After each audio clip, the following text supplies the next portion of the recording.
I'm using that illustration because I'm preparing your mind. Tonight, we will continue to expound something that is unpopular, but it is true. It may be painful. We don't want to hurt people. We only tell the truth in order. Gabi nagamit ako illustration. Hiligay lagi ako illustration as a preacher. Duhala ang tao na magdara sin kutsilyo. Ang isa, angay ka mo mahadlok, ang kriminal. Kaya kung makangunit na nga ni ang kriminal kutsilyo, kuya, mapatay ina tao. Pero kung doktor na nga ni ang magunit sa kutsilyo, pasalamati niyo, nano, upirahan kasi na para mawala ang imo cancer, ang imo tumor na ada sa lawas mo na makapatay. Amo nang ginahimo ta didi san aton prophetic Bible prophecies without borders seminar. So amo nang gibutang ta didi na an exposition of Bible prophecy that goes beyond intellectual, relational, and even religious loyalties. Kay damuan mga tao na loyal gayod sa inda religion. No problem about that. Continue to be loyal to your religion, but allow us to do what was termed in the pandemic era, contact tracing. Tris apunta anay, nano kay amo na iniya na sadto gali, sa Bible gali, iba manano kay nag-abot sa aton didi, iba na liwat, amon ginihimo ta, contact tracing. So, yan na, I would like to say it again. We continue with our surgical, spiritual surgery tonight. Padayonon ta. Nakastart naman kita sa spiritual surgery kagabi. Ang iba sa inyo video sakit, nano, kay bagan wala kita ka-anesthesia. So yan na, ma-anesthesia anay kita. Kung gusto gayod ka muna padayonon tan aton operasyon, kay ma-opera man kita. Amo magyapon na ni mo unta. Contact tracing. Hanapon ta ang cancer da sa sulod sa lawas para na mawara ina kag matangtang. Pero himuon ta ina kun ma-anesthesiahan na kita. Pero kung sa inyo bati, diri kamo magpa-opera, pareha lewat ini ang process ta sa clinic. Na kung may major gayod na operasyon, ginakuha sa doktor ang conscience sa number 1, ang taglawas na operahan, tapos sa niya pamilya. Kung itugot banin na napadayon ang operasyon. Kung diri, pwede na diri dayon ang operasyon. Kung itugot maninda, may pirmahan sila, ginatawag na waiver. Yan na wala kita pirmahan, pero hangyoon ko la na ang gibati niyo na baka sakit na naman itong darho ni Pastor Yana. Kung medyo gibati ka na diri ka ready sa operasyon, with our consent, you can actually, we will not get hurt kung matalikod ka mo kag mauli. Diri kami. Kay entitled ka man sina. Pero kung ma-stay ka nga ni, that means, gintugot mo na, padayonon ta ang operasyon. Pero kay padayonon ta man operasyon, mag-anesthesia anay kita. Okay la? Nasabta niyo inanakon ilustrasyon? Okay, nakasabot ka mo. Iisa daw ang kamot sa nakasabot sa nakon ilustrasyon. Thank you. Sa okay la, diri la, kamo, ma-opera la kita. Opera la, iisa ko no ang kamot sa mag-opera la. Padayonon ta. Anwara, ang video diri pa, duha-duha pa, pwede. I mean, you can always say goodbye, wara la anay. Pero kay ma-opera man kita, himuon ta anesthesia. Sige, mga jet na ba kita, okay? Anesthesia ini. Holy Spirit, the God who touches hearts, the third person of the Godhead, who touches hearts, who softens the hardened minds. Today we seek for the power of the Holy Spirit in us, that when we hear the truth, we will take it as it is, because it is truth. Whether we believe it or not, truth doesn't change, because truth is absolute. So today, please help us to accept the truth as it is, and help us to assimilate this in our spiritual condition, so that we may be motivated to do what needs to be done in relation to your call for us to accept the gift of salvation in Jesus Christ. Thank you, Lord, for hearing our prayers. We ask in Jesus' name. Amen. Okay. Ang aton seminar kagahapon natapos sa third seal. Tapos na ina, pero reviewon tala. Ang third seal, black horse. Ang black horse, amo ang era of gitawag ta religious compromise.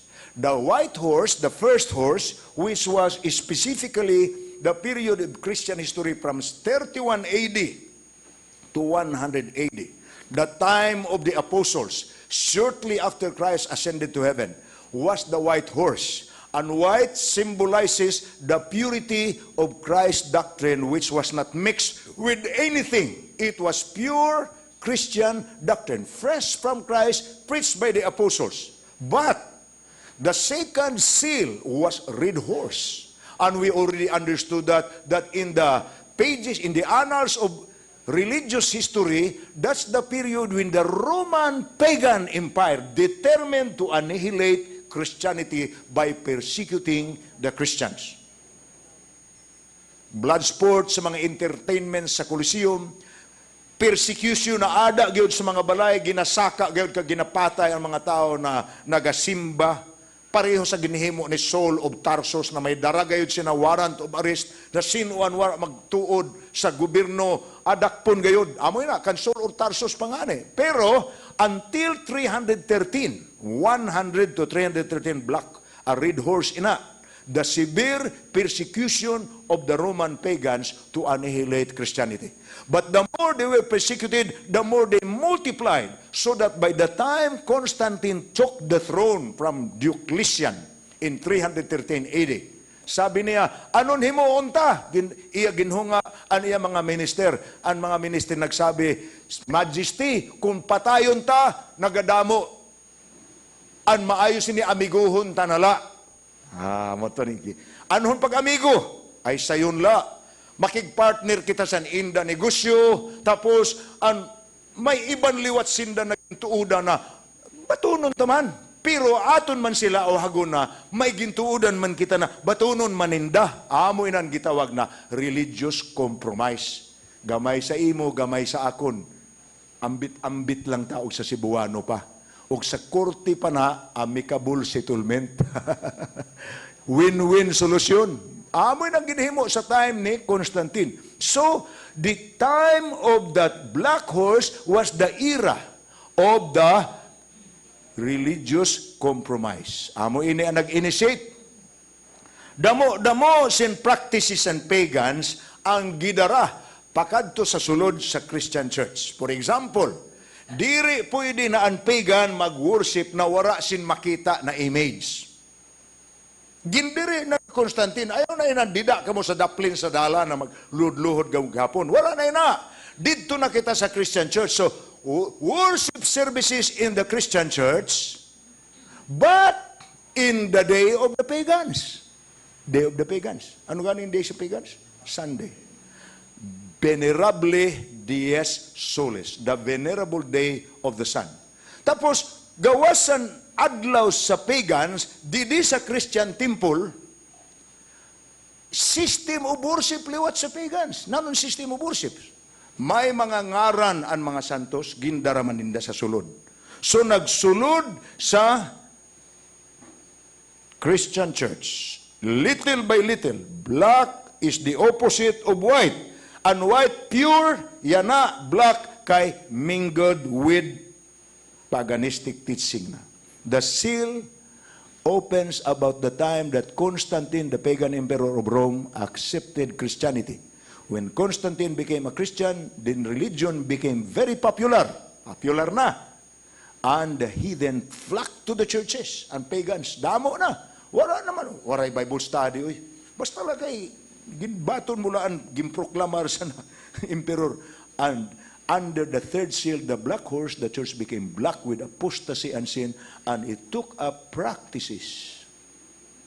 It took up practices, basahan ko ang notes today, which Jesus and the apostles had never taught. Damo na ang nangyayari sa sulod sa church na kung buhi pa si Pedro kag si Pablo, mahibulong na sinda. Ano kay adi naman ini didi, wara man ini sa panahon naton, sa wara man ini sa panahon ni Jesus. Pero adi na, dida na ina sa 4th century. 313 and forward. And one of those, of course, was the observance of the day of Sunday. Amon yung sabi ko sa iyo na, inibaya na kamatuodan, amon yung explicar ko na liwat sa inyo. Nakabati kita sin mga tao na nagadibati pa, hanto dyan na, mga tao na magsabi na Sunday gayod, mga tao ulit masabi na Sabbath gayod. Kita na mga ultimo. I mean, kita na adididi sa ground, kita ang nag-aaway. Pero sultihan ta mo, ang ato mga leaders, wala na ina debate, settled truth man good ina. Aman sabi ko sa iyo na ini na libro, which was printed in the Pontifical Gregorian University, the University of the Pope in Vatican. An graduate Italian man na Doctor of Divinity and Doctor of Religious History, si Dr. Samuele Bacciucci. Amo na yung ngaran. An iyagin research, an archive na ada sa idalom sa St. Peter's Basilica. Pakadto sa old books to the 3rd and 2nd century. Sinda Polycarp, sinda Augustine, ang mga libro na adto na makita sa idalom sa karaan kaayo na archive. Bagan parehan man kan Sharina Catherine, ginsusi anay niya, pagkakita niya adto gali, nasurat dito. Amo ina, yan ang nangyari. So, sa aton mga leaders, settled na ina na truth. Diri na angayan awayan.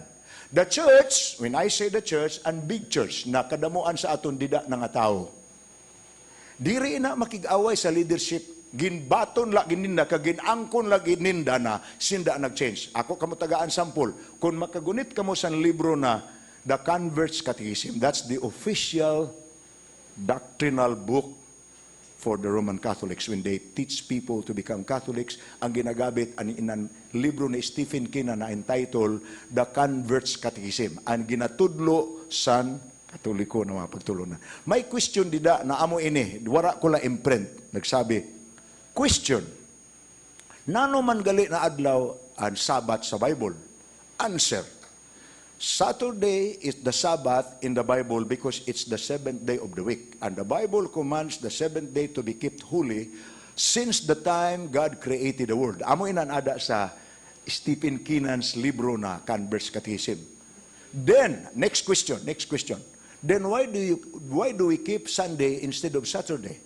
Answer, we keep Saturday instead of Sunday because the church changed the holiness of the day from the 7th day to the 1st day. And that change is the mark of her ecclesiastical power. Kita ninyo ang quotation. Ginkot ko la ini, memorize ko naman good ang sulod sina na libro. Sabi na, and that change is a mark of her ecclesiastical power. Ang pasabot sina na ecclesiastical power nga ni, gahom namon ibabaw sa mga simbahan. Kay bisan kung gin-change nato na diri halin sa Bible, ang mga Bible-believing Christians sama sa mga Protestants na nag-claim na nagasunod sinda sa Bible, ginsunod ninda ang sugo na kita ang nag-initiate. Did you get that? A mark of our ecclesiastical power. A mark that indicates that we are respected by all others who claim they believe the Bible because they are keeping a day which has no authorization from the Bible but a change which the church only made official. Nano kay himo official? Kay ang naghimo sina na Sandilo si Constantine man sa gobyerno. Pero sa dihang ang gobyerno nag-adapt na sa religion. Amo nang gitawag ko sa inyo na church and state was one. Meaning, ang religion kag ang gobyerno isadla. Amoy na nahitabo diri. Basahon taan pipira ka mga quotation. James Warwick, Church History, page 54. Christianity had now become popular, and a large portion of those who embraced it only assumed the name, while at heart they were as much pagans as they were before. Error and corruption now came in upon the church like a flood. The mighty church was little more than the Roman Empire baptized. It is not a matter of great surprise, therefore, to find that from the 1st to the 4th century, the church had undergone many changes. Christianity, ini sa iban man la libro, The Rise of the Medieval Church by A.C. Flick, page 148. Christianity could not grow up through Roman civilization and paganism without in turn being colored and influenced by the rites, the festivities, and ceremonies of old polytheism.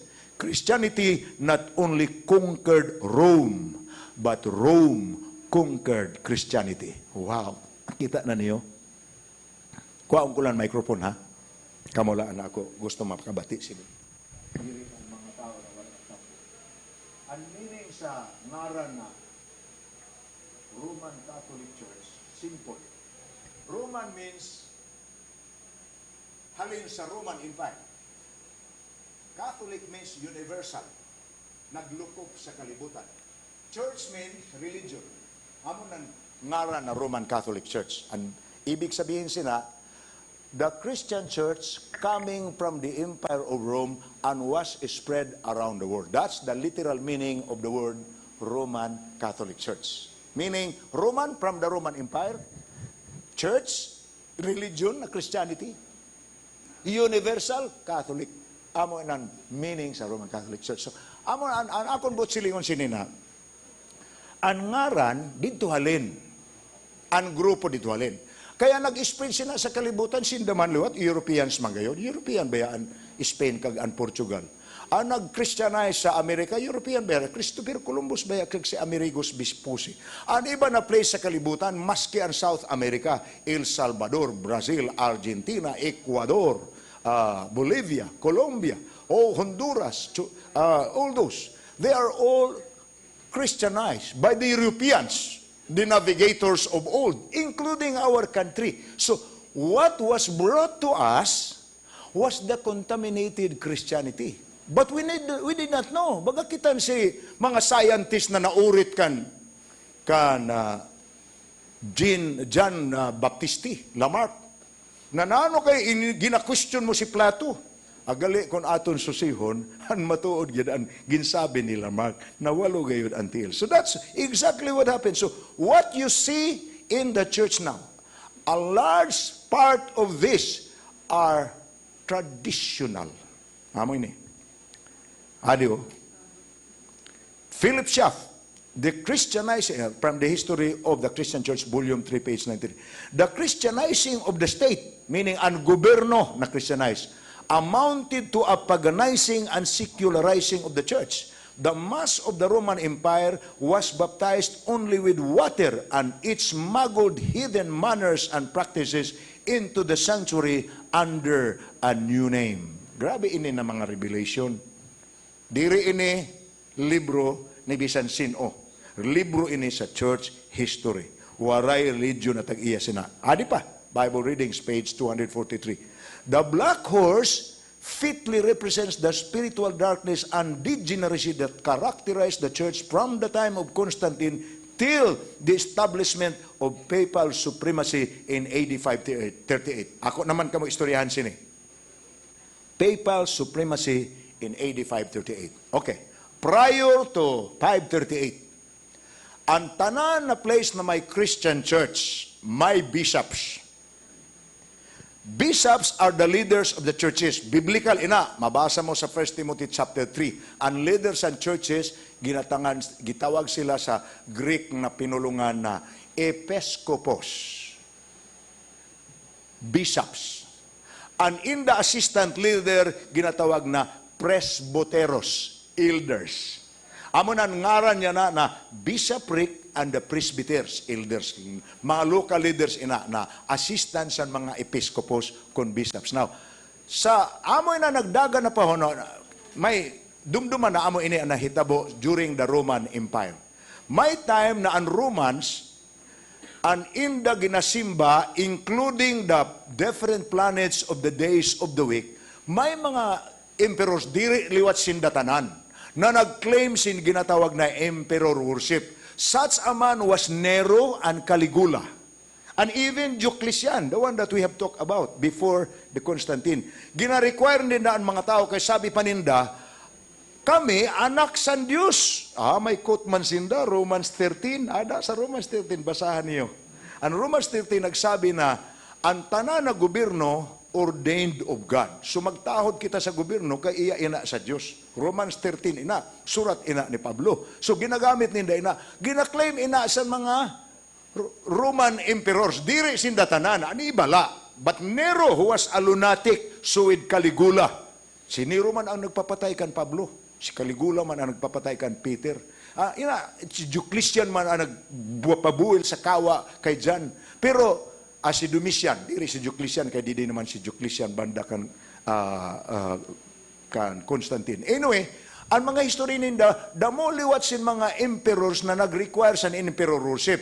Sinda ang emperor ang pangulo sa katauhan every Sunday pag face the east to worship the sun god called Mithra. Amo na ang tawag sa Roman paganism is Mithraism, the greatest of all pagan religions, the sun-worshipping God. But later, you will trace up the combination gali ini, karaam pa may igwa na gali sa mga pagans man sa wara pa ang Roma na nag-worship na sa sun. So, amo na, and in the function, ginatawag sinda na Pontifex Maximus. And meaning sa word na Pontifex Maximus, priest king. Hari na padi. You get that? Pontifex Maximus means hari na padi. That position was held by the emperors through the centuries, even among those who require emperor worship. Now, sinin time na 538, an emperor si Justinian. May tulo ka tribes and 10 tribes na nag-go against sa church. Ginpapirdi ini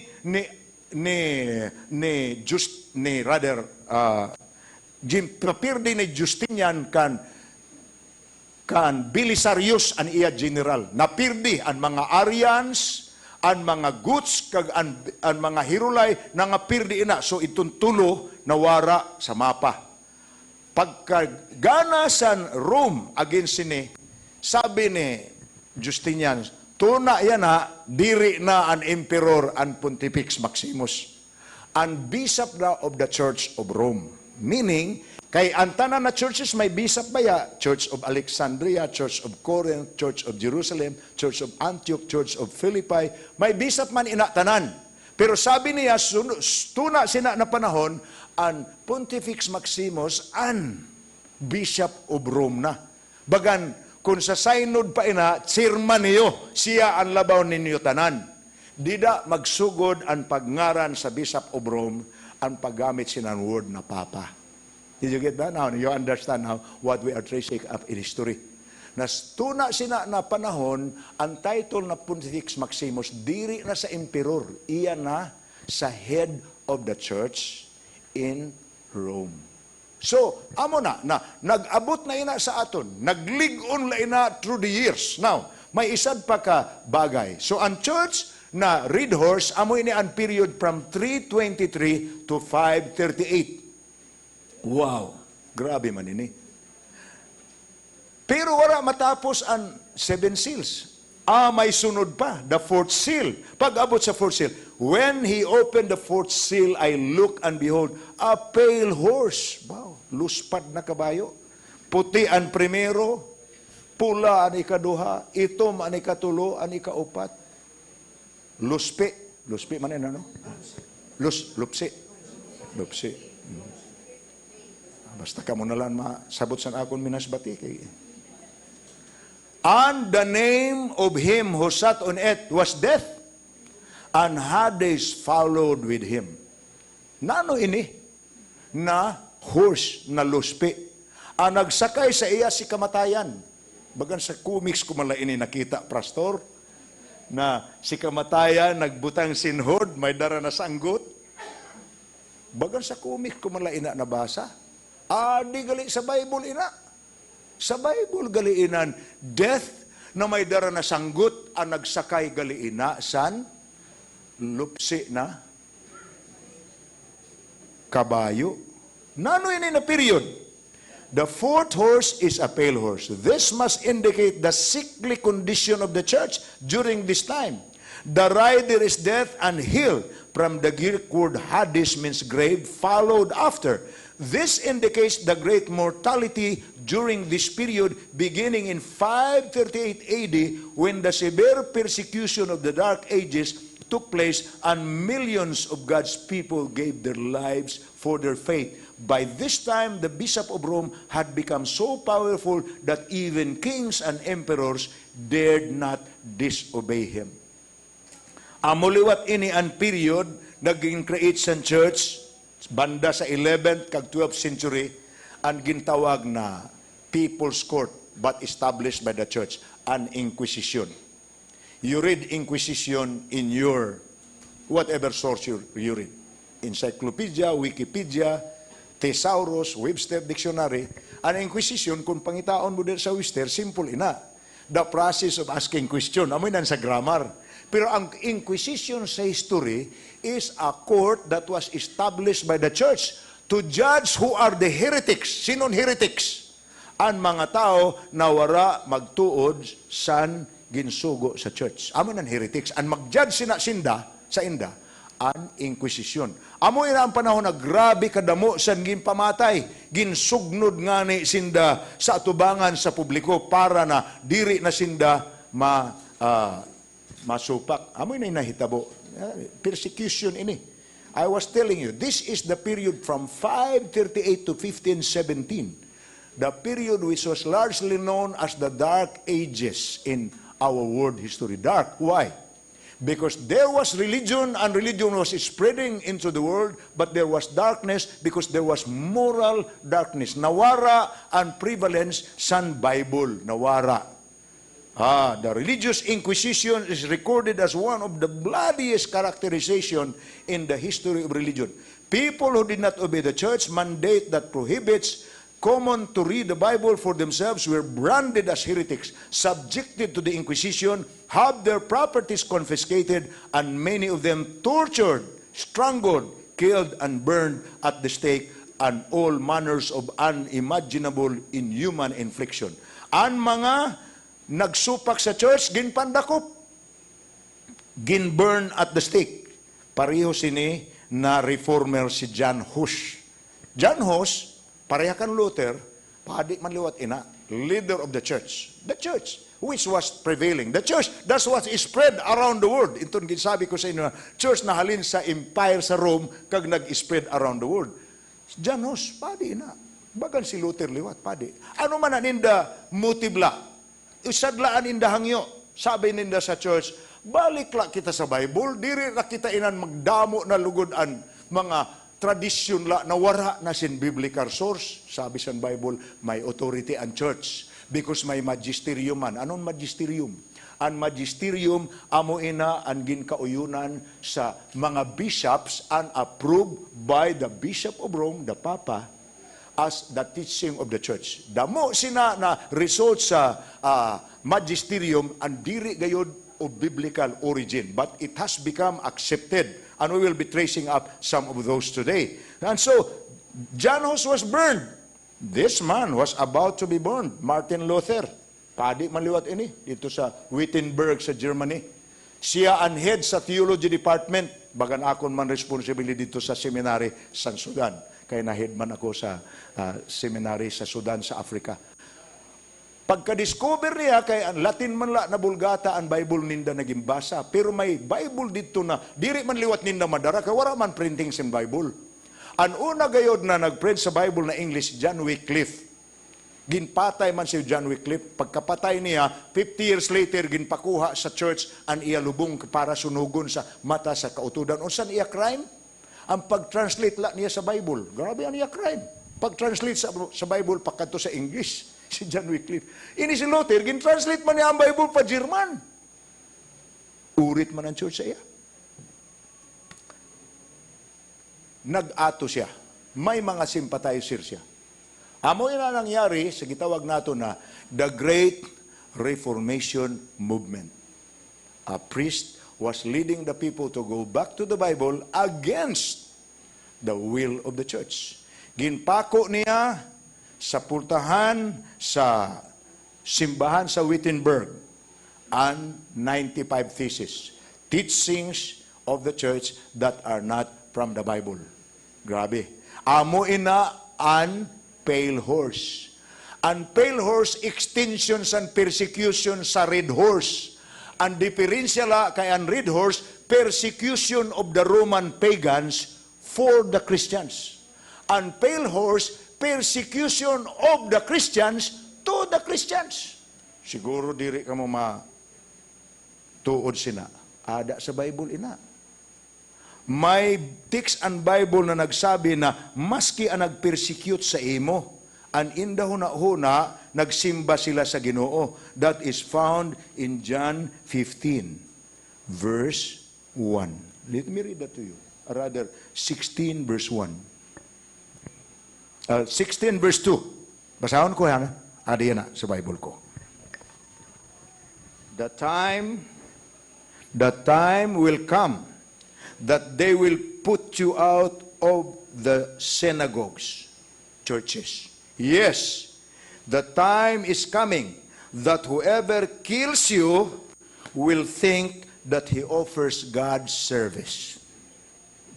When Jan Hus was burned, ini dede, hay naman ini. Nag-forward naman ini, balik anay kita. When Jan Hus was burned, ang ginduslit sa iya kalayo, crucifix. Ginhumol sa flammable fuel, kang ginduslit sa mga kahoy, kag sa mga bado na para magdali. Ang pagputok san iya mata, kag pagputok san iya tiyan, santang ginsulnog siya. The time will come when people who will kill you will think they are doing God's service. Christians persecuting Christians. Wow. Nangyari? Nangyari. Matuod? Matuod. Okay. Amo ina ang church, ang Palehorst. 538 to 1517 when the religious reformation began. Now, wala pa. Ikaupat pala kita na seal. May fifth seal pa. 7 seals ba ya ini? When he opened the fifth seal, I saw under the altar the souls of those who had been slain for the word of God and for the testimony which they held. Kadamo sa persecution ng world history, nagsabi na ang napatay gayud panahon sa religious persecution by the state government, the state religion of Europe, amounted to millions, 50 million or more. Amoy na nawara kaagwanta ang mga Christians na mabilib gayud sa Bible didi sa Europe. Nagsibat sindahalin sa Europe pakadto sa Amerika, sakay sa Mayflower. Kay an inda na ma-establish sila sin religion na diri butan ang tao sa gobyerno. Kung anon inda tuudan, amula. Ang sabi sa Bible, sa fifth seal, and they cried with a loud voice, inin mga kalag na ginpatay, saying, How long, O Lord, holy and true, are you going to judge and avenge our blood on those who dwell on the earth? Amo ina ang time sa prevalence sa Inquisition. Na ang mga tao, basta masuspitsuhan la na irihis. Sino nirihis? Anawara magtuod sa ginsabi sa church. Nagsupak sa ginsabi sa church. Unless those days are certain, sabi sa Matthew 24:22, pagkadamo sa mga patay, pero ginsurtin into na days. The very blood of the saints who had died during the terrible time cried out to the Lord to put a stop on the persecution. So, ang period sa fifth seal, 1517 to 1755. Persecution gihapon after the movement of the Reformation. Pero ang nakahitabo sina kay ang Reformation nag-anam na kakusog, hangtod na invent ang printing press. Amo nang gitawag sa aton history kon Renaissance. You know what happened to Renaissance? That's the time when people were open. That's the time when Bibles were distributed in the people's language. And the first printing press was made. And the first book printed by the printing press was the Bible. So, nangyari ina sini na period, 1517 to 1755.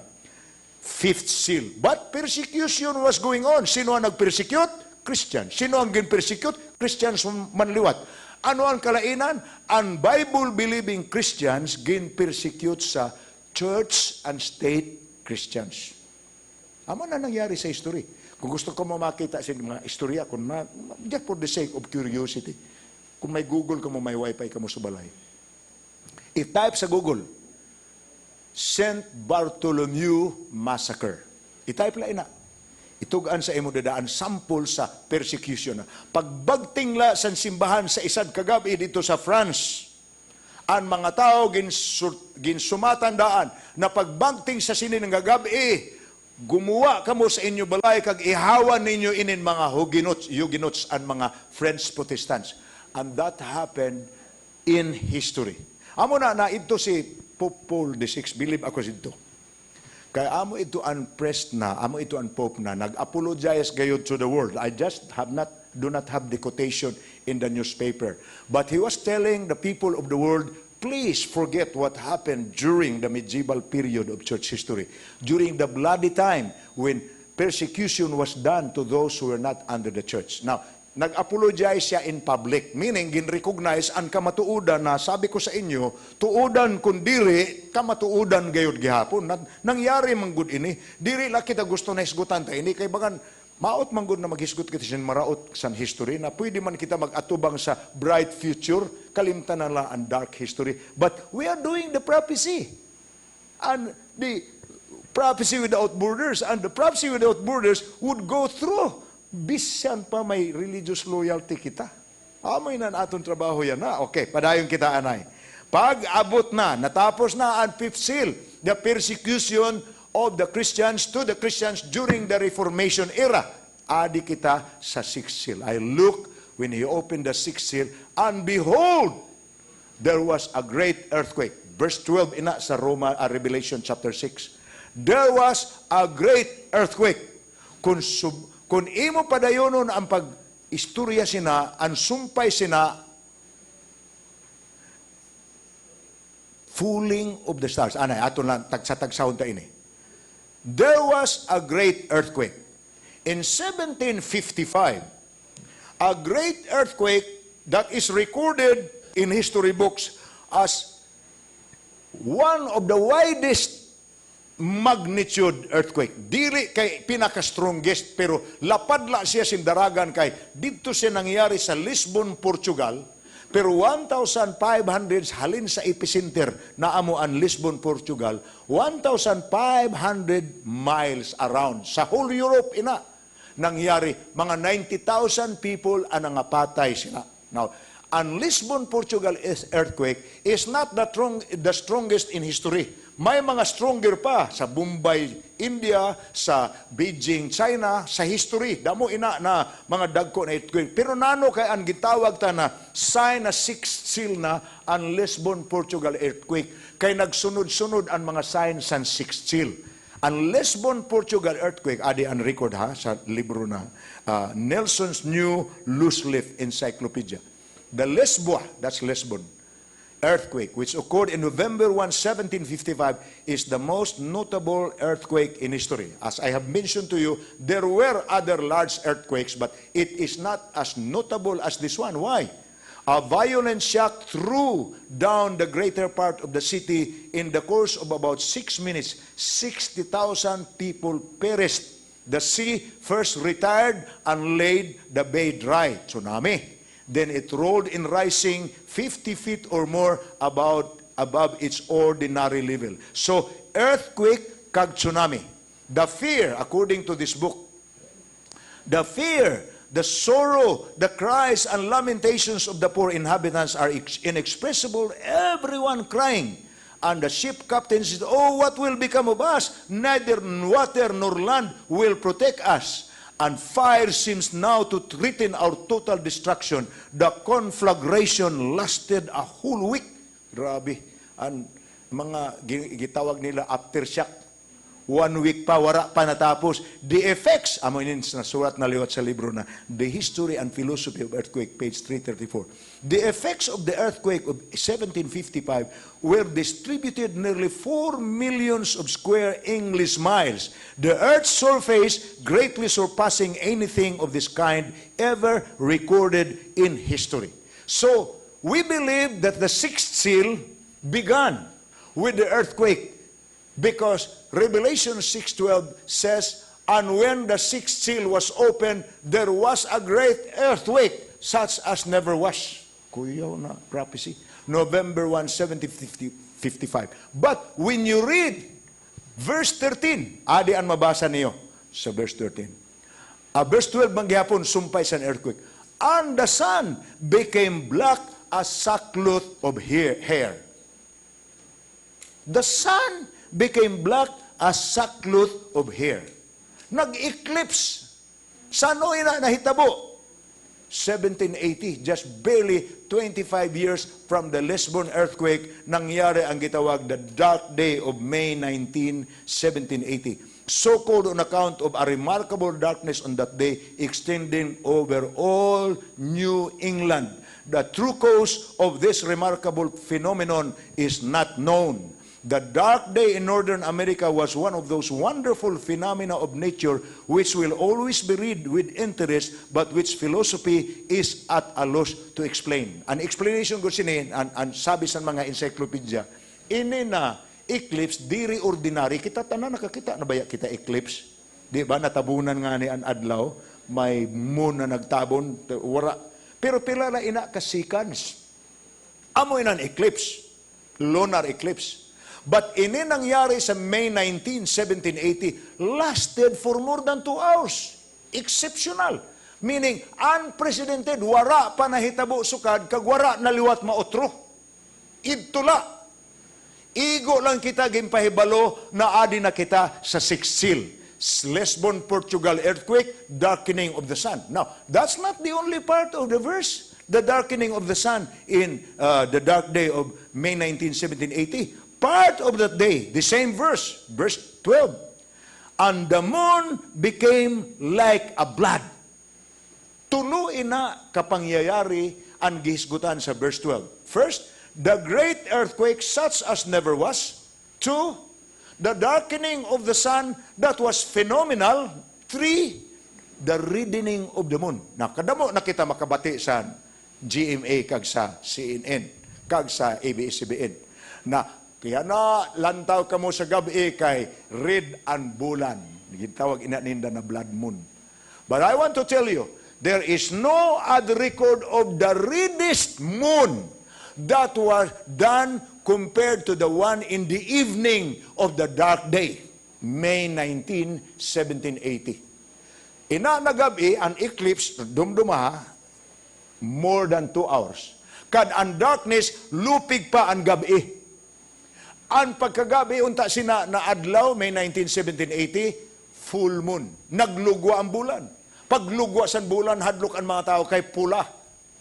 And it was not an ordinary redness, it was an extraordinarily such as it was not repeated in history. Adi ang mabasa ta sa mga resources. Milo Buswick, Stone's History of Beverly, Massachusetts. The moon, which was at its full, had the appearance of blood. The alarm that it caused and the frequent talk about it impressed it deeply on my mind. And the stars of heaven fell unto the earth. Revelation 6:13. Okay? Sixth seal. Lisbon earthquake, November 1, 1755. Darkening of the sun and reddening of the moon, May 19, 1780. Ano ang sunod? Verse 13. And the stars of heaven fell to the earth. Diri ini kay ordinaryo na feeling of the sun. Even as a fig tree casteth her untimely figs when she is shaken of a mighty wind. Sabi sa usad ka author, si Charles Young, Manual of Astronomy, page 469, probably the most remarkable of all the meteoric showers in history was that of the Leonids on November 12, 1833. Now, ang mga shooting stars, you can always see them during the clear night. Kung malugwa ka didi, kag makita mo na wara clouds na nagtabon sa langit, sa siguro pila ka oras na imo paglantaw sa langit, makakita kasi shooting stars ang ngaran sina, meteors, baga sa atong term, meteors. Always there are meteors. But the meteors have names. And the Leonids are the names of the meteors on November. But November, according to astronomers, are the highest number of meteors that are falling every year. Kung usahay, may 3 ka meteors on the month of November. Ordinarily, sa other months, tag-isad, tag-duwala, tag-tulo, most upat. Pero pagka November, highest gayod ang November. Pero sini November sa 12, 1833, diri kay 3 sila. Millions of stars. Bagan, nakakita na nga ni kamusinan, inan atong ginahampangan sa kabataan sa Pasko, na pulbura na kung duslitan mo ang tumoy, ada na sa tukog san lubi. No, purbura, kag ginaduslitan mo ang tumoy, tapos nangahulog ang mga sigat. Kita na niyo na, nangaran siya na didi. Lantaka man din ngaran siya sa amon sa una. Ambot nga nung nangaran siya na yan. Pero, amon na ni Sura. And, it was not for 1 or 2 minutes. It was for 3 to 4 hours. Grabe. Baga ng langit ginuuyog, kag nangahulog ang mga stars. 3 to 4 hours. Adi, basahon ta. Charles Young, the number was estimated as high as 2 million in our hour, 2 million an hour for, diri gali kay 3 to 4 la, 5 or 6 hours. According to Encyclopedia Americana under article Meteors, this spectacle witnessed throughout North America excited the greatest interest. Hundreds of thousands of shooting stars filled. Some observers compared their number to the flakes of a snowstorm or to the raindrops in a shower. Pero sa inyo nakakita na sa snow, nakakaton sa Amerika or Canada or Korea or Japan. Sino sa inyo nakakita na sa snow? Panahon na mag-shower nga ni ang snow, ang mga tagak nga ni ang snow, grabe na. Makadtula ka mo sa lugwa sa iyo balay, maamula ninyo himuon sina. In a matter of few seconds, mapuno na ang imo kamot sa snow. Amo na kung mag-snow nga ni sa gabi, pagkabuwas sina, ang mga karsada diri na kadaganan sa mga truck, palaho na nindainan tag 2 feet na kabaga na snow. Amoy na ang kadamo sa mga meteoric shower sa November 12. Extraordinary. And it was never repeated. It happened only at the time and there was no other occurrence such as that. Why? Because God was simply reminding the people, you are now living in the 6th seal time. From 1755 until the coming of Christ. Signs of the times na ang tawag ta sini. Amo ini the most sublime phenomenon of shooting stars in November 13, 1833. Di pa? Covered no inconsiderable portion of Earth's surface, covering the entire vault of heaven with myriads of fireballs. Grabe ini. Phenomena. So, nakita ta ang pangyayari sa 6th seal, the great earthquake, the darkening of the sun, the reddening of the moon, and the falling of the stars. Then come the 7th seal. Then the sky receded as a scroll. When it is rolled up, every mountain and island was moved out of its place. Immediately after the tribulation of those days, the sun will be darkened. Hada na. And after sa persecution, the sun will be darkened, and the moon will not give its light. Si Mateo na ini na author, dumduman niyo ang aton principle of interpreting prophecy. We get from one author, we get from another author because the Bible interprets itself. And ginsumat sa Revelation, ginsumat man sa Mateo. Pareha gayod ang incident na gin-describe immediately after the tribulation. Ano ang tribulation? Ang persecution during the dark ages by the Inquisition. Christians persecuting Christians. After sina, nahitabo ang darkening of the sun. And the moon will not give its light. The stars will fall from heaven. Pareha na prophecy. Amoy na nakaayosin prophecies without borders. Kay, ang ginsumat sa isad ka Bible writer, amo maliwat ang ginsumat sa iba na Bible writer, and the powers of the heavens will be shaken. Then the sign of the Son of Man will appear in heaven, and then all the tribes of the earth will mourn, and they will see the Son of Man coming on the clouds of heaven with power and great glory. And there will be fearful sights and great signs. So, the 7th seal, actually, which we read in Revelation 6:15. The kings of the earth, the great men, the rich men, the commanders, the mighty men, every slave and every free man hid themselves in the caves and in the rocks of the mountains. The 7th seal is the coming of Christ. Silence in heaven for half an hour, according to Revelation. Silence in heaven means all the angels accompanied Christ when he came down to this earth. And we read in Revelation chapter 14 that while he was riding in the cloud with a sickle in his right hand and a crown on his head, all the angels were surrounding him, and the Bible pictures that in Revelation chapter 6 as silence in heaven for half an hour. Symbolic man ina na half an hour sa time frame. Pero diri ko nala i-explain na yan. But during the time of Christ, and from 1755 until the second coming, amo ini ang gitawag na seventh seal. So we have completed the beginning, the sixth seal, the beginning in 1755 and extending to the second coming of Jesus. And it began with the Lisbon earthquake. We have the darkening of the sun, the reddening of the moon, and the falling of the stars in 1833. And ginhulat tayo na, ang sunod na la. Basahon ko sa inyo pag-usap ha. Adigayod sa Bible. Revelation chapter 6. Adigayod sa Bible. Revelation 6. Unahon ko ang gin-explain na naton. Verse 12. And I looked when he opened the sixth seal, and behold, there was a great earthquake. And the sun became black as sackcloth of hair, and the moon became like blood. Verse 13. And the stars of heaven fell to the earth, as a fig tree drops its late figs when it is shaken by the mighty wind. Now listen to verse 14.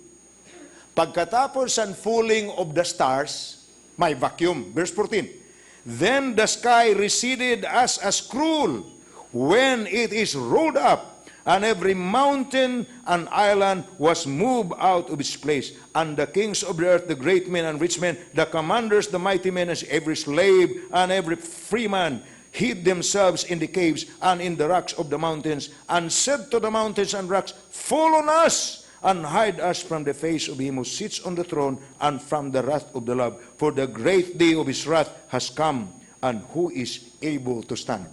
The seventh seal is the coming of Christ. And according to what we have read today, the people of the world, those who did not heed, and wara mamati sa iya, nagdaragan, pakadto sa mga buildings, pakadto sa mga rocks, full on us, diri namon maagwanta ang pagtanaw sinan, grabe ka, glorious na appearance san Misaya na adina. Ang Revelation 14, sumpayon tayo na. So, amo nala ang ginpaabuta. Our time now, if you read the Bible again, is between verse 13 of Revelation chapter 6 and verse 14. Ani kita, sina na panahon. Tapos na ang falling of the stars. Ang ginpaabota, ang paggisi nala san langit, san kidlat from east to west, kag mag-open, kag makita ang Son of God coming with the angels of heaven. That's the next thing that we are waiting for. But before that will happen, there will be a sealing. Adi pa, verse 1 to 3. May mga mangyayari man na kulba gayod. Grabe na mga pangyayari. Pero sa diri pa himuon ang kulba na mga pangyayari, may himuon anay ang Diyos na angay gayod himuon before siya magbalik didi.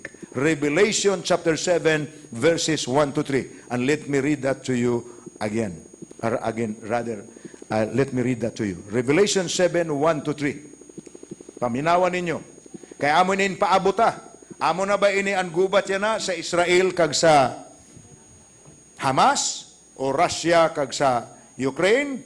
Or mga civil war sa Sudan, sa Cameroon? Kay damo man ang civil war yan na. Paminawa sa ninyo ang verse 1 sa Revelation 7. After these things, I saw four angels standing at the four corners of the earth, holding the four winds of the earth, that the wind should not blow on the earth, on the sea, or on any tree. Then I saw another angel ascending from the earth, from the east, having the seal of the living God. And he cried with a loud voice to the four angels to whom it was granted to harm the earth and the sea, saying, do not harm the earth, the sea, nor the trees, till we have sealed the servants of our God in their foreheads. Amo ini. Yan na, makita nato ang mga pangyayari na mahadlok gayod kita. Kalapit la naton sa silingan la kisa sa Taiwan. Kung mag-away ang China kag Taiwan, diri mahitabo na diri kita maapektuhan. Kung mag-away ang North Korea kag ang South Korea, isadla kapindot apiktuhan gid kita kay silingan tala ina. Maingon man ang Japan na kalaban man sa China yana. Ang ibig ko sabihin, there is an impending conflict. Gitawag ina sa Bible na the winds of destruction. Now, the Bible in Revelation 7 tells us that these winds of destruction are being withheld by the four angels in the four corners of the earth. And ang four angels na nag-hold sa wind, bagan may destruction na para gayud sa earth, ginpapugngan anay, sabi san manulunda na, ayaw anay, kay wala pa namo na silyuhi ang mga agtang sa mga anak sa Diyos. Kung matapos na pagsilyo ang mga agtang sa Diyos, hala, buhiin na ina, kay safe na ang mga anak sa Diyos, kag matamaan na ang diri. Wara mag-alagad sa Diyos. Amo nan ginpaabot ha. Amo ina and what is remaining in the seventh seal. Coming of Christ will soon be, but before that there will be great tribulation. Na ang description ni Jesus ina na great tribulation such as never was. Wara pa mahitabo kag diri na mautro pa. Basahon ta ina sa Matthew 24 verse 21 and 22. Adi na ha. Basahon ko sa iyo. Matthew 24 verse 21 and 22. Anong sabi dito? 21 and 22. And he will, Matthew 24 verse 21 and 22.